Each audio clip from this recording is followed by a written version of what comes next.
ಮಗುವಿಗೆ ಗೊತ್ತಾಯ್ದ್ರ ನಾನು ಪ್ರಾಮಾಣಿಕ ಆಗಿರ್ಬೇಕಪ್ಪ, ಪ್ರಾಮಾಣಿಕ ಆಗಿದ್ರೆ ಇಷ್ಟು ನಮ್ಗೆ ಗೌರವ ಸಿಗ್ತದ ಅನ್ನುವಂಥ ವಿಚಾರ ಆ ಮಕ್ಕಳಲ್ಲಿ ಬೆಳೆದು ಬರ್ಲಕ್ಕೆ ಸಾಧ್ಯ ಆಗ್ತದೆ. ಎರಡನೇದು ನಾವು ಕೌಟುಂಬಿಕ ಮೌಲ್ಯಗಳು. ನಾವು ಹೇಳ್ತೀವಿ, ಇದನ್ನ ಎಲ್ಲರೂ ಹೇಳ್ತಿರ್ತೀವಿ. ಫಸ್ಟ್ ಹೇಳೋದು ಕೌಟುಂಬಿಕ ಬಂದಾಗ ತಂದೆ ತಾಯಿನ ಚೆನ್ನಾಗಿ ನೋಡ್ಕೋಬೇಕು. ತಾಯಿ ದೇವರು, ತಂದೆ ದೇವರು ಅಂತ ಬರ್ತದ ಮ್ಯಾಮ್. ಯಾಕೆ ತಂದೆ ತಾಯಿನ ವೃದ್ಧಾಶ್ರಮಕ್ಕೆ ಕಳಿಸ್ತಾ ಇದ್ದಾರೆ ಮಕ್ಕಳು? ಅಲ್ಲಿ ನಾವು ಏನು ಪಾತ್ರ ವಹಿಸ್ಬೇಕಾಗಿತ್ತಲ್ಲ, ನಮ್ಮ ಮಕ್ಕಳು ನಮ್ಮ ತಂದೆ ತಾಯಿನ ಚೆನ್ನಾಗಿ ನೋಡ್ಕೋಬೇಕಾಗಿತ್ತಂದ್ರ ನಾವು ಏನು ಕಲಿಸ್ಬೇಕು? ನಮ್ಮ ಮನೆಯಾಗಿರುವ ಅಜ್ಜ ಅಜ್ಜಿನ ಚೆನ್ನಾಗಿ ನೋಡ್ಲಿಕ್ಕೆ ನಮ್ಮ ಮಕ್ಕಳಿಗೆ ಕಲಿಸ್ಕೊಡ್ಬೇಕು.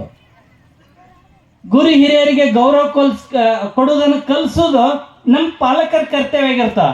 ನಮ್ಮ ತಾಯಿ ಕುಳಿತ್ಕೊಂಡು ಅಜ್ಜನ ಕೆಲಸ ಕೇಳಬೇಡ, ಅಜ್ಜಿ ಹೇಳಿದ್ದು ಮಾಡಬೇಡ, ನೀವೇ ತಾಯಿ ಇದ್ದಕ್ಕೆ ಅಜ್ಜಿಗೆ ನಮಸ್ಕಾರ ಮಾಡತ್ತೇಳು, ಅಜ್ಜಗೆ ನಮಸ್ಕಾರ ಮಾಡತ್ತೇಳು. ಹಿರಿಯರಿಗೆ ಗೌರವ ಕೊಡೋದು ಕಲ್ಸ. ನಾಳೆ ತಾಯಿಗೆ ಗೌರವ ಕೊಡೋದು ಅವ ಕಲಿತಾನ, ತಂದೆಗೆ ಗೌರವ ಕೊಡೋದು ಕಲಿತಾನವ. ನಾವು ಒಮ್ಮೆ ನಾವು ಇದು ಮಾಡಂತಂದ್ರೆ